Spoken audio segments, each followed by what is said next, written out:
Okay, I just want to see her face. Right. Ready? Yeah. There you go. Lovely. No further questions. That's it. Oh. And I'm not going to say one I wrote down. Can I ask a question? You certainly can. If you could have anyone else's act, who would it be? Ooh. That's a good question. No, I would have me own. I would have me own and maybe one or two things. I don't believe you. Why? I think you've got great acts. I think you'd have John and Edward. I think you would, yeah. I think you could make them into superstars. I think I'd give it a go. I think whichever. I don't think you would. Whichever category I had been given, I would have given me all. I think you've got great acts. I think my boys are fantastic. They're great, but Stacey's lovely. Yeah, Stacey's lovely. Absolutely. And she's absolutely what you say is what you get. Even, because you get to see them backstage and during rehearsals and all of that. We don't just appear on a Saturday and that's all we say at the judging panel. You get to know them as people and she really is what you say. I like her. I want her on the show sometime. Even if she gets kicked out. Oh, you have to. You love her. She's very cute, isn't she? Yeah, she's sweet. How old is she? 20. So she's what? She's 4 years younger than me. 4 years younger than you. Yeah. Well, it's just that the age gap's probably too much in that respect. No, I'll be fine. No, I'll be fine. Good. Of course it is. How old are you, Cheryl? 26. 26. You think, oh, you're so old. Like me, 24. I'm like a baby.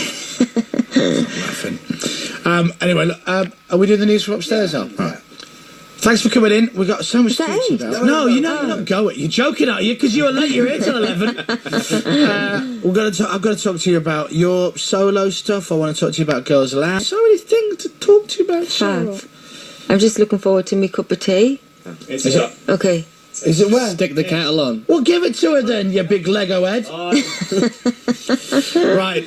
Cheryl will have a tea. We'll get the news and sport. We'll come back. Hello, good morning. Morning.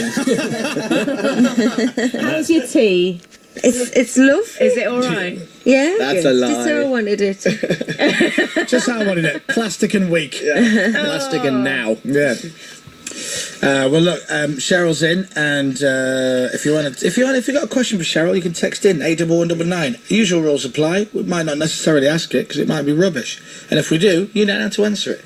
But if you want to send anything in, 81199 is the text. Something interesting that I don't get asked all the time. Is Alid scaring you, Cheryl? Stop it, Dom. No one's mentioned it. Not at all. No? Okay, good. Why would Alid scare me? Well, he's just an Uber fan.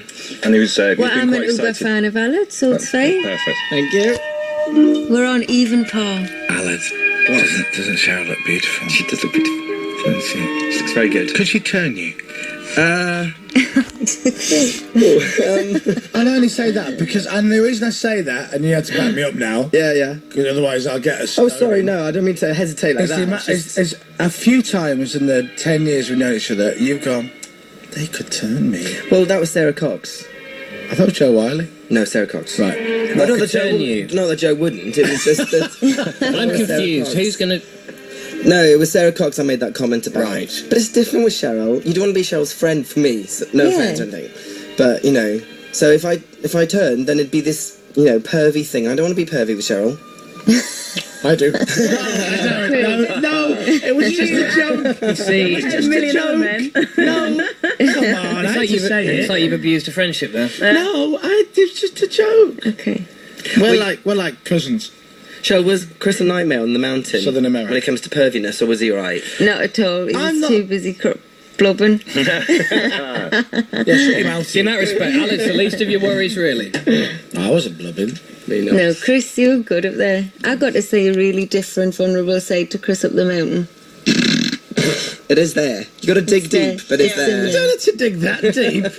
Not made of stone. Out of heart of I have really a mental image of you at the peak of the mountain. I've got like a really strong mental image of seeing you when we reach the summit. I don't, in what way? And I've had it. This was it was a really emotional moment. It was horrible. Was Chris smoking?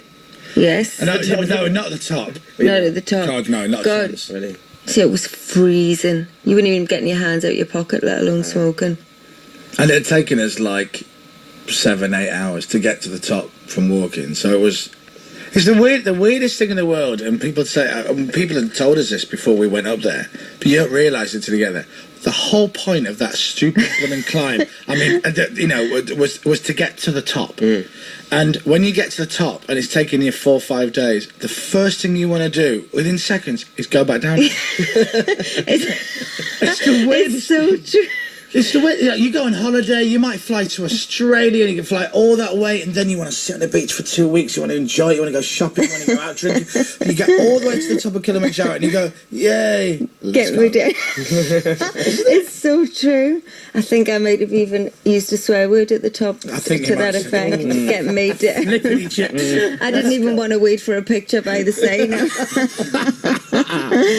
I was ready to roll. Oh, if you could only hear the ridiculous lack of altitude, lack of oxygen conversations that were going on with us, of how once we'd hit the top, going, right, let's get off this mountain now.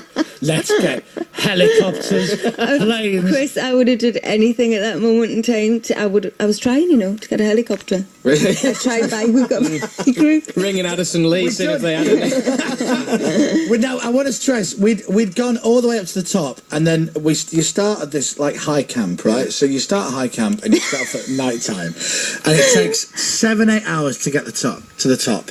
Then it takes another 2.5 hours to get back down to that camp, Which right? was a big fat lie because it ended up taking like 4. Exactly. So then when you get to that camp, then you have a break and we have some soup. We have like an hour, 2 hours as a bit of a rest, because that's more than we've done in a day. But when we got to that camp, the camp had blown away because they had 80 miles an hour winds. So their advice from the professional was, keep walking. And then it was another 4 hours to the next camp. So we started at midnight, right? And then we finally got to literally stop and take our boots off and go at 4 in the afternoon.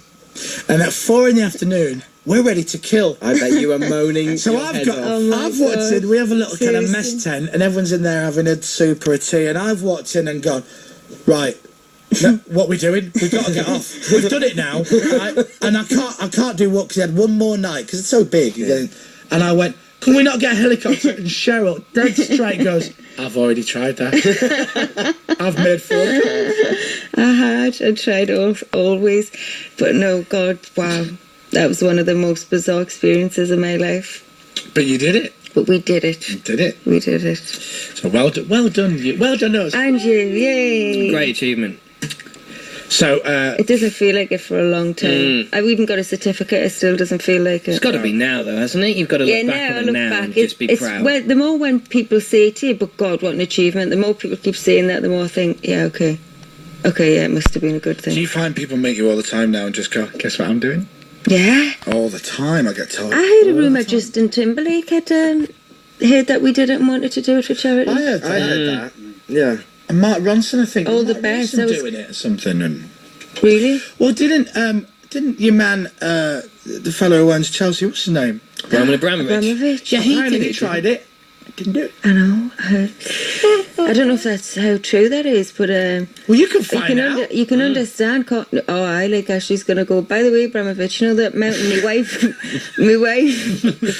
it's 5'3" climbed. You know my little wife. You know the little dainty. You know she's not. You know she climbed that mountain that you didn't climb. Did you not climb it? Yeah. Oh, you got to find out. You'd not be getting the contract for any longer. So now he's an idiot because he can afford a helicopter to the top and back. Well, that's who I was trying to phone. There was no signal. No, Right. they said the altitude was, the helicopter couldn't get that high up, so we were still relatively high. Yeah. Well, that's how high we were. The helicopter's going. You got no chance of us getting up there. You're out your mind, because we're just like on a bit of a rocky bit with a couple of trees. We're going. It's like something out of Lost, wasn't It's it? horrible. It's really horrible. Well, I spoke to you at one point, or you rang me, and you were just on some sort of ledge or something, and I was there in my kitchen walking around, and you were on the side of a mountain at the top of weird. Africa. That was bizarre. Do you know the only thing that got me through that last night was when Shepard found out that they had some of the guides had some beer stashed away, and you could buy beers. Oh, that was amazing. Oh, that was wasn't it. Coca-Cola Beer! for me. Oh. It's like Coca